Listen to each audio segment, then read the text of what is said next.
They had always known Earth held secrets, but none of the explorers expected this. Dr. Lila Kerrington stepped into the cavern first, her boots crunching against millennia-old debris. The air was heavy with an unnameable energy that prickled at her skin, and the walls glowed faintly with an otherworldly hue. Behind her, Lieutenant Marcus Drake, a towering man with a military demeanor softened by his perpetual curiosity, kept a tight grip on his plasma rifle. The two had been sent as part of the United Earth Initiative to investigate a signal coming from this long-abandoned colony on Zeta 4, a planet many light-years from home. What they found made them wish they hadn't answered the call. The room was massive, a vaulted cathedral of alien design. Columns of a crystalline substance stretched to the ceiling, refracting light in 1,000 tiny rainbows that danced on the walls. In the center lay a pedestal, and atop it, a spherical object that pulsed with a rhythmic glow, like the heartbeat of something alive. Surrounding it were slabs of what looked like glass, each one etched with alien script. The air seemed to hum with whispers, faint and unintelligible, but persistent. "Lila, you seeing this?" Marcus asked, his voice barely above a whisper. He wasn't sure why, but speaking louder felt wrong. As if the room itself was listening. Lila nodded, her eyes fixed on the pedestal. "It's beautiful." And she trailed off, tilting her head. "It's saying something. Do you hear it?" Marcus frowned. Hearing what? Before Lila could explain, her translator implant kicked in. The alien script on the slabs began to shift, morphing into something legible. She stepped closer, her breath catching in her throat as the message became clear. "Never wake them." A chill ran down her spine. She glanced back at Marcus, whose face had gone pale. His implant had caught up. "What the hell does that mean?" he asked, his grip tightening on the rifle. Lila shook her head, her mind racing. "I don't know, but this isn't just a warning. Look at the redundancy." She pointed to the other slabs. The same phrase repeated over and over, in different alien languages. This message was meant to be understood by anyone who found it. Marcus's eyes narrowed. If it's so important, why not destroy this place? Why leave it here for someone to stumble onto? The question hung in the air as Lila turned her attention back to the pedestal. The sphere's pulsing grew faster, matching the rhythm of her heartbeat. She felt an irresistible pull toward it, as if it was calling to her specifically. She reached out. "Lila, don't," Marcus snapped, stepping forward. But it was too late. Her fingers brushed the surface of the sphere, and the world around them exploded in light. Lila blinked, her vision swimming with afterimages. When her senses returned, she was no longer in the cavern. She stood in a vast expanse of white, an infinite void stretching in all directions. Marcus was beside her, his rifle uselessly aimed at the nothingness. "What did you do?" he hissed. "I don't know," she shot back, panic creeping into her voice. Before either could say more, a figure materialized in front of them. It was tall, impossibly tall, with a shimmering form that seemed to shift between solidity and transparency. Its face, if it had one, was obscured by a glowing veil of light. "You have touched the forbidden," it said, its voice reverberating in their minds rather than their ears. "Why have you come here?" Lila struggled to find her voice. We found your message. We wanted to understand." The figure tilted its head, or perhaps it was the light shifting. "The message was not for you to understand. It was for you to obey." Marcus stepped forward, his military training overriding his fear. "What are you? And what's the deal with all this never wake them nonsense? Who are they?" The figure's light dimmed slightly, as if the question caused it distress. "They are remnants of a forgotten age. Beings of unimaginable power and malice. They are not meant to exist in your reality." "Then why leave them here?" Lila asked, her scientific curiosity overriding her better judgment. "Why not destroy them?" The figure's form flickered. "Destruction is not possible. Containment was our only option. But containment is fragile. You have already weakened it." Lila's stomach sank. "We didn't mean to. We just wanted to learn." The figure's light brightened again, almost blinding. "Your curiosity has consequences. They are stirring." Marcus swore under his breath. All right, what do we do? How do we fix this? The figure seemed to hesitate, its form rippling with uncertainty.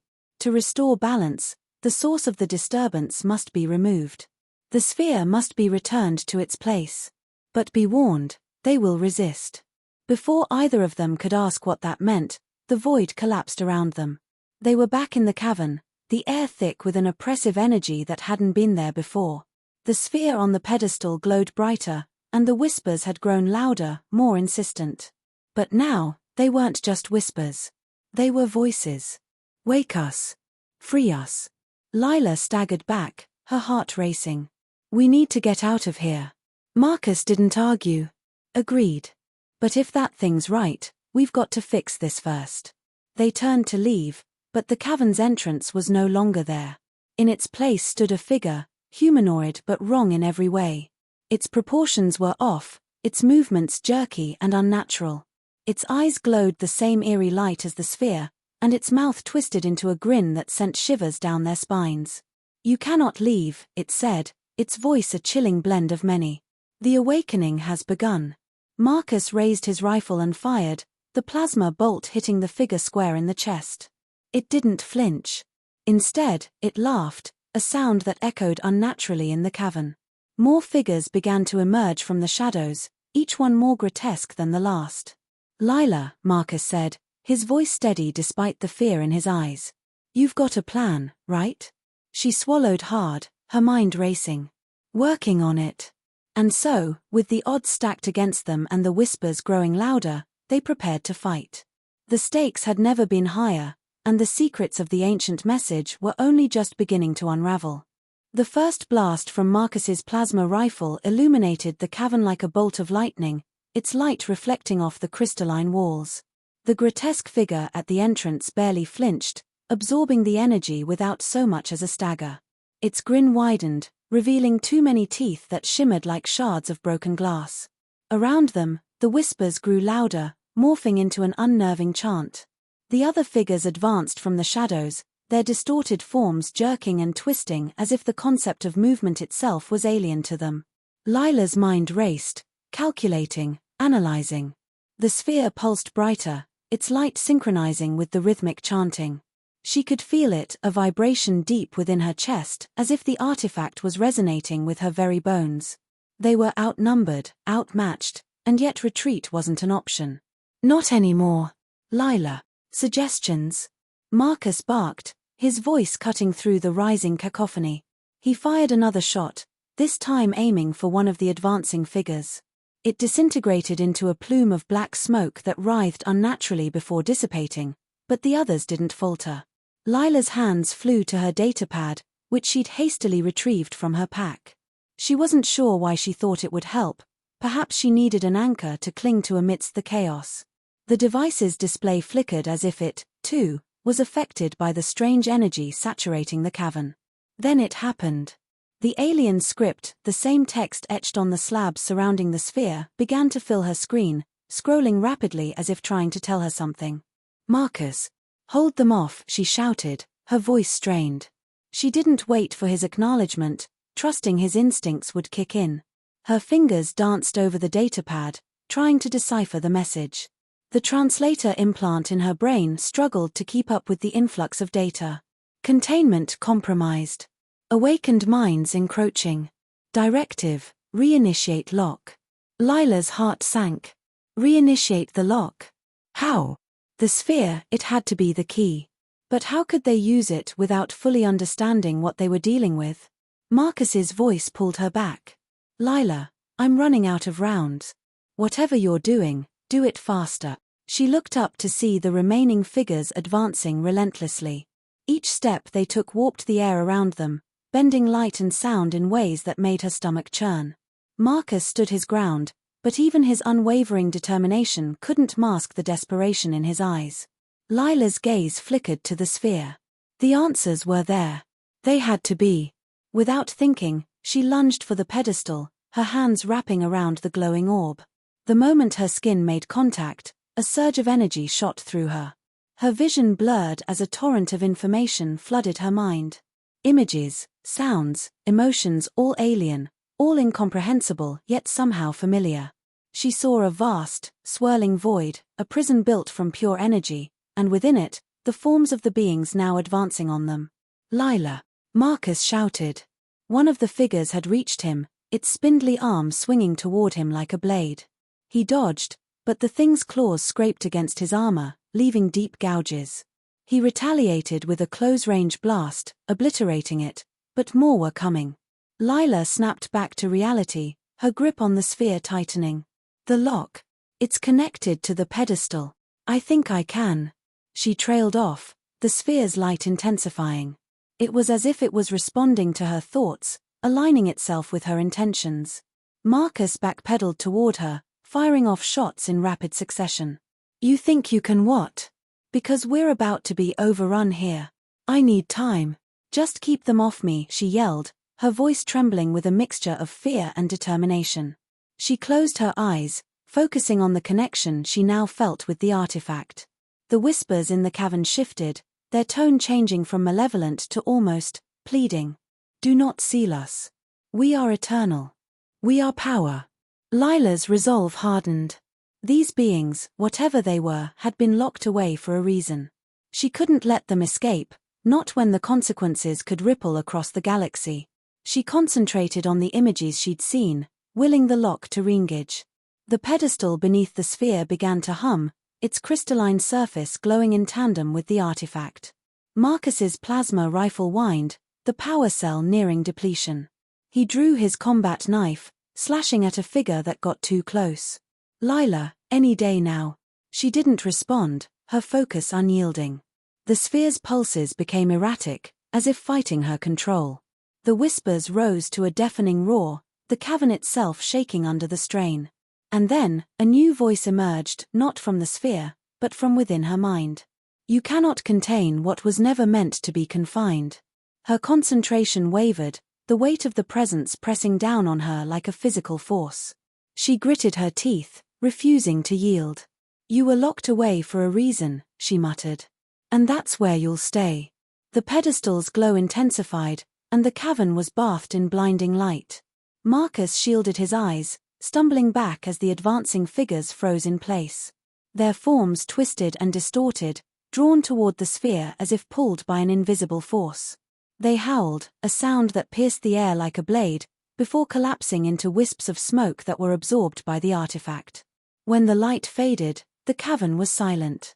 The oppressive energy was gone, replaced by an eerie stillness. Marcus lowered his arm, his chest heaving. Did you do it? Lila opened her eyes, her hands trembling as she released the sphere. It no longer pulsed with light, its surface now dull and inert. She staggered back, her legs threatening to give out beneath her. I think so, she said, her voice barely above a whisper. Marcus caught her as she stumbled, steadying her with one arm.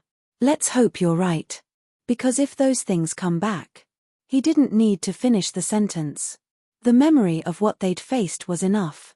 But as they turned to leave, a new sound stopped them in their tracks. It was faint, barely audible, but unmistakable. A single word, spoken in a voice that sent shivers down their spines. Soon. The journey back through the cavern felt longer than the descent.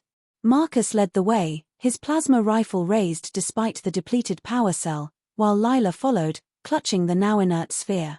The glow of the crystalline walls had dimmed, and the air seemed heavier, pressing down on them with each step. Every shadow seemed to shift, every sound amplified, as if the cavern itself were alive and watching. Do you hear that? Marcus whispered, his voice barely audible. Lila shook her head, then hesitated. There it was, a faint, rhythmic thrum. It wasn't coming from the sphere, and it didn't sound like the whispers from earlier. This was deeper, more primal, like the heartbeat of the planet itself. Keep moving, Marcus urged, his grip tightening on his rifle. His instincts screamed that something was wrong. The figures might have been absorbed into the sphere, but whatever presence had spoken to Lila hadn't been eradicated. It was still here, lingering in the edges of their reality. The passageway narrowed, forcing them to move single file. The crystalline walls began to change, their smooth surfaces giving way to jagged edges and dark veins that pulsed faintly with a sickly green light.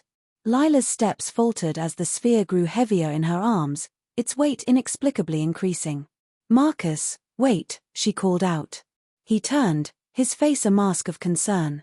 "Something's happening to the sphere." Before he could respond, the ground beneath them trembled. The walls shuddered, sending shards of crystal raining down. Marcus grabbed Lila's arm, pulling her forward as the passage collapsed behind them. They sprinted, the sphere's weight dragging Lila down, but Marcus kept her moving. They burst into a larger chamber, the collapse cutting off their path back. The tremors subsided, leaving them in an uneasy silence. The room was vast, its ceiling disappearing into darkness. In the center stood an enormous structure, a monolith of black stone covered in the same alien script as the slabs they'd seen earlier. "What is this?" Marcus muttered, his voice echoing. Lila's gaze was drawn to the monolith. It exuded an aura of ancient power, a presence that dwarfed even the sphere. She approached it cautiously, her steps hesitant. The script on its surface shifted, morphing into legible text as her translator implant kicked in. "The lock is incomplete. Their hunger will grow." "Lila," Marcus warned, but she was already reaching out, her fingers brushing the surface of the monolith. The moment she made contact, a wave of energy surged through the chamber. The sphere in her arms vibrated violently, then shot out of her grasp, slamming into a recessed socket in the monolith. The room erupted in light, beams of green and gold shooting out from the monolith's surface. Lila staggered back, shielding her eyes as the ground beneath them began to crack. From the fissures emerged tendrils of dark energy, twisting and writhing like living shadows. "What did you do?" Marcus shouted, his voice barely audible over the deafening hum of the monolith. Lila's mind raced. "It's not me. The sphere, it's reacting to something." The tendrils coalesced into a shape, a towering figure of darkness and light, its form shifting and unstable. It radiated an aura of malice, its presence suffocating. The whispers returned, louder and more coherent now, echoing from the figure itself. "We are eternal. We are inevitable." Marcus raised his rifle, but before he could fire, the figure extended a tendril toward him. The weapon was ripped from his hands and flung across the chamber. Marcus drew his combat knife, his stance unwavering despite the odds. "Lila, tell me you have a plan," he said through gritted teeth. She didn't answer. Her focus was on the monolith, the sphere now fully integrated into its surface. The script continued to shift, revealing fragments of information. "The lock requires sacrifice. The cycle must complete." Her stomach turned. "Sacrifice? What kind of sacrifice?" She glanced at Marcus, who was dodging the figure's attacks with practiced agility. Her mind raced, piecing together the fragments of information they'd gathered. The sphere, the monolith, the warnings, it all pointed to one thing. The lock wasn't just a containment mechanism. It was a prison that required constant reinforcement, and they had disrupted the balance. The figure roared, its voice a cacophony of rage and despair.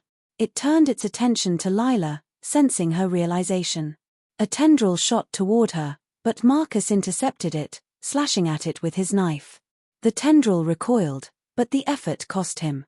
He fell to one knee, breathing heavily. "Lila, whatever you're thinking, do it now," he shouted.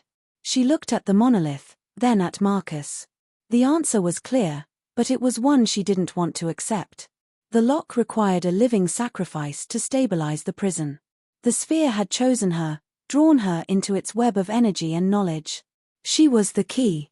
"Marcus," she said, her voice breaking. "You have to get out of here."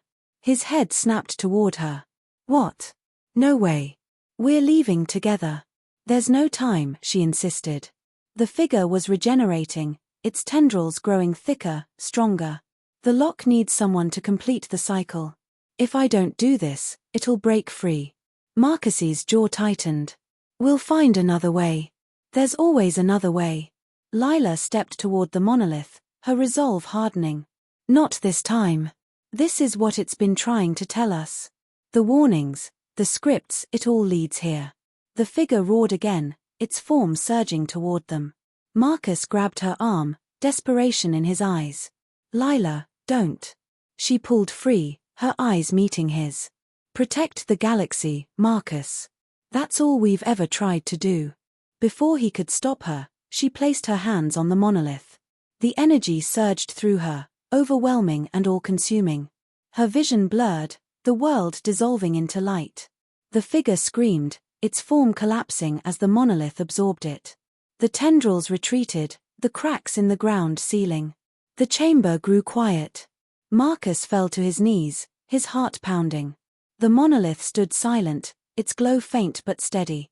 Lila was gone, her presence replaced by an unyielding stillness. "Lila," he whispered, his voice trembling. The whispers were gone. The monolith's script shifted one final time, displaying a single phrase. "The lock is secure.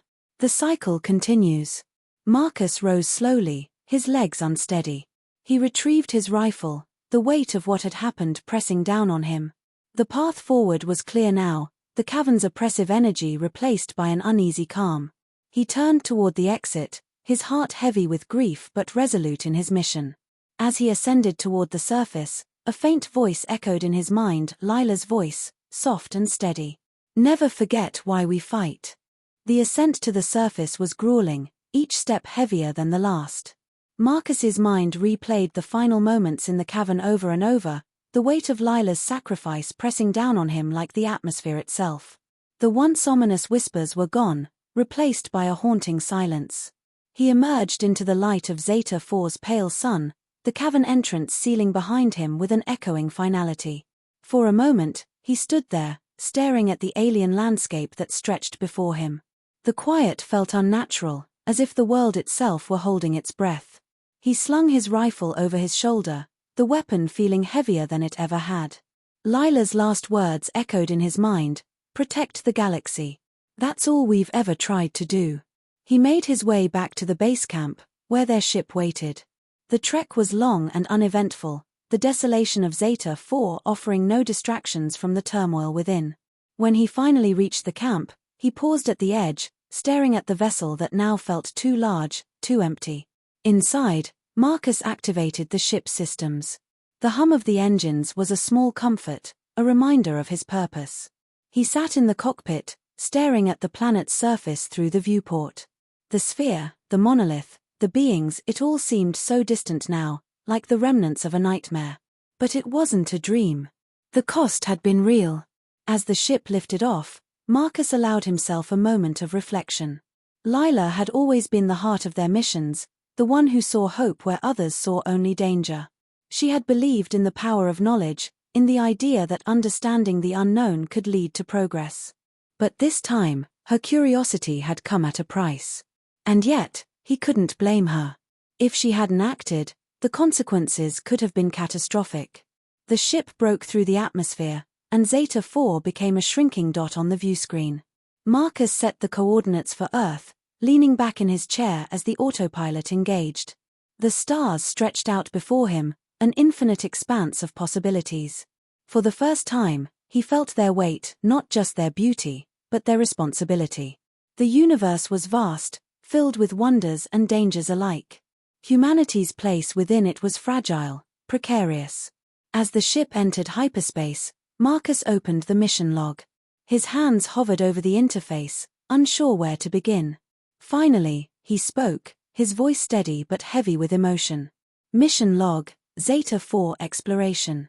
Final entry. Dr. Lila Kerrington gave her life to protect not just our team, but the galaxy itself. Her sacrifice ensured the containment of entities that should never be unleashed. Let this serve as a reminder of the delicate balance we must maintain between curiosity and caution. He paused, his fingers tracing the edge of the console. We explore the stars because we believe in a brighter future. But with that belief comes responsibility. The unknown isn't just a source of wonder, it's a reminder of our limits. Lila understood that. She gave everything to uphold that balance. And for that, she will always be remembered. He saved the log, the words feeling both final and incomplete. No tribute could truly capture what Lila had meant to him, to their mission, to humanity. But it was a start. The ship's systems chimed, signaling the approach to a united Earth outpost. Marcus straightened in his seat, his resolve hardening.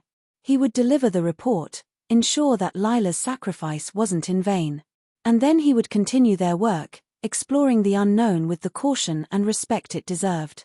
As the outpost came into view, Marcus felt a strange sense of peace. Lila's voice lingered in his mind, a quiet reminder of their shared purpose. Never forget why we fight. The ship docked, and Marcus stepped out, the weight of his grief balanced by a newfound determination. The galaxy was vast, its secrets both beautiful and terrifying. And it was worth protecting, not just for humanity, but for all who called it home. The moral of the story lingered in Marcus's heart, a guiding principle for the future. Curiosity was humanity's greatest strength, but it was also its greatest risk. The pursuit of knowledge must always be tempered with wisdom, with the understanding that some doors are closed for a reason. Lila had taught him that in life and in sacrifice. And so, as Marcus walked into the outpost to share their story, he carried her legacy with him. A legacy of courage, of sacrifice, and of the unyielding belief that humanity could rise to any challenge, if it remembered to tread carefully through the stars.